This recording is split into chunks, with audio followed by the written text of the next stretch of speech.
Na entrevista que deu ao Oeste Sem Filtro, o mais importante influenciador da direita católica, Bernardo Kister, mostrou como a Igreja Católica Brasileira, dominada pelo CNBB, usa a campanha da fraternidade para fazer doutrinação e contribuir na revolução social da esquerda. A CNBB vem utilizando desse período quaresmal, que inicia na quarta-feira de cinzas e termina no domingo de Ramos, para, primeiro, criar o que eles chamam de consciência social, que nada mais é do que, de algum modo, convencer a pessoa a colaborar com o movimento revolucionário de esquerda sem que ela perceba, né? Ou seja, nem que seja adotando a linguagem, contribuindo financeiramente nas coletas, etc., para que elas contribuam para a ascensão da esquerda, a ascensão do PT. O próprio Lula admitiu 1000 vezes que ele não seria nada sem a teologia da libertação, e a CNBB acaba sempre ajudando como um braço. Na campanha desse ano, em especial, com dados manipulados sobre a fome e mensagens cifradas que incorporam o discurso do governo Lula, ele disse que é a campanha mais perigosa de todas as que ele já combateu.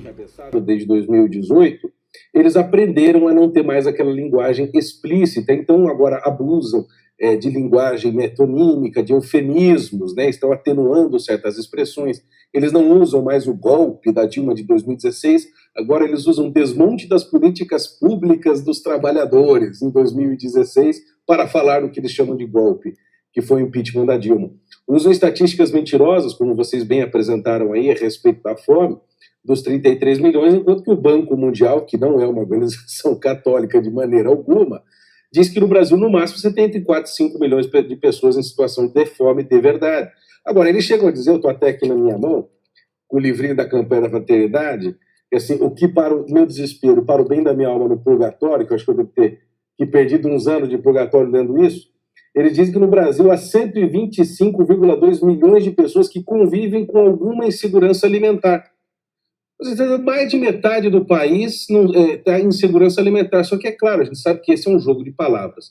Então eles fazem uso desse tipo de situação para promover este, vamos dizer, esquerdismo bisuntado de óleo e água benta para ajudar um projeto revolucionário que é promovido por bispos no Brasil. Não são todos, é preciso dizer, há excelentes bispos no Brasil, mas infelizmente quem está à frente da Conferência Nacional dos Bispos do Brasil tem conduzido essas campanhas para estes fins.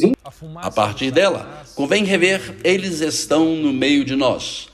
O documentário super pesquisado de Kister mostra as origens da infiltração comunista na igreja, que deu nas comunidades eclesiais de base e na teologia da libertação, onde políticos sem fé tomaram a igreja para colocá-la a serviço de sua causa revolucionária. Foram o rosto de um movimento que, em alguns anos, fez com que a fé católica fosse progressivamente esquecida no Brasil. E a prova de que o plano deu certo é que você nem percebe, mas está respirando teologia da libertação o tempo todo. Veja 3 trechos imperdíveis e na descrição o link para assisti-lo na íntegra. Eles estão nos folhetos que você recebe. Também não achava que tinha que destruir a religião, não tinha essa posição anticlericalista. O que o Gramsci entendia é que a gente não podia ir contra o clero, por causa da potência da igreja. A gente tinha que ir através do clero. Quando você lê o livro, por exemplo, do Luiz Mir, quando ele fala sobre o Partido de Deus, ele fala que uma das questões sérias por trás do PT é o Gramsci, junto, como ele diz, né, o partido PT-CNBB, né? Ou seja, o PT seria a culminação do projeto de Antônio Gramsci. Isso é reconhecido por outros, como, por exemplo, Luiz de Bourdin, que foi um grande intelectual da esquerda. Ele diz que a teologia da libertação é a consolidação do plano político de Gramsci, consolidado no PT. Ou seja, o plano do Gramsci qual era? Utilizar as instituições através do partido para ganhar uma hegemonia cultural, ou seja, o controle da cultura, e, controlando a cultura, levar à frente a revolução, vencendo aquela situação que impedia a revolução tão sonhada. Mas o Rahner, ele é vamos dizer assim, ele acaba fazendo a ponte entre o modernismo e uma teologia revolucionária. Por quê? Porque ele coloca como base da teologia o homem, o ser humano, e não o nosso Senhor Jesus Cristo. Ou seja, ele coloca a antropologia como teologia, ou seja, o estudo do homem.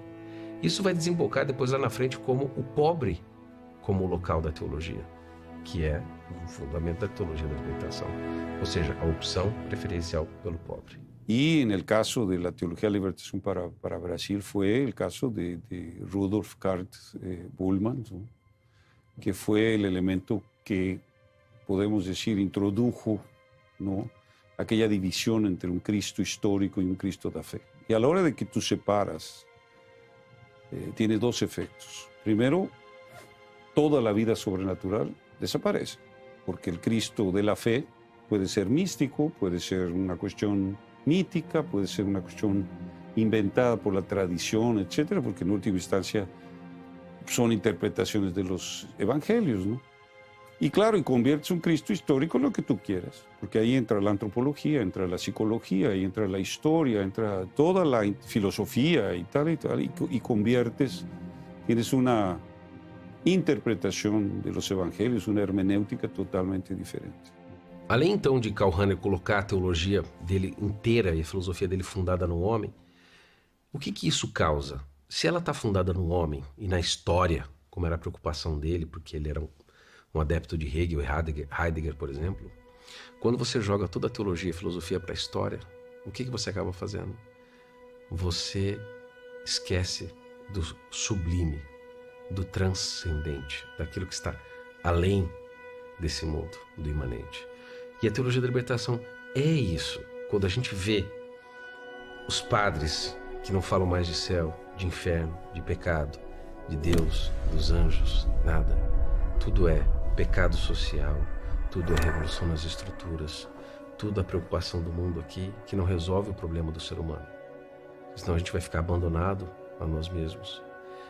E a gente sabe que o ser humano, quando fica largado a si próprio, ele fica naquele desespero do Albert Camus, né? Que ele chamava do mito do Sísifo, que era aquele homem que foi condenado pelos deuses a empurrar a pedra em cima da montanha, a pedra descia, aí ele tinha que empurrar a pedra de novo, e a pedra descia. E aí Albert Camus diz que a única preocupação séria da filosofia, como existencialista, era por que não cometer suicídio. E isso foi se desenvolvendo cada vez mais, desde o seu fundador, como Dom Helder Câmara, até os seus sucessores. Você vai ver o Dom Luciano participou ativamente disso, tanto como secretário-geral, como presidente da própria CNBB. Inclusive, era ele o presidente no período de ascensão do PT e do próprio Lula. Eu tenho uns exemplos assim dolorosos que me traumatizaram, sinceramente. Eu estou me referindo quando o então presidente Lula, pela primeira vez, foi eleito, e na sessão de abril-maio de 2003, ele foi assim recebido festivamente numa sessão longa, durou uma noite, beirou depois da meia-noite. Efusivamente os bispos todos se pronunciaram. Quer dizer, aquilo para mim foi quase que me representou na Revolução Francesa aquela juramentação, aquela subserviência a um programa chamado de Novo Moisés, Libertador, coisas assim.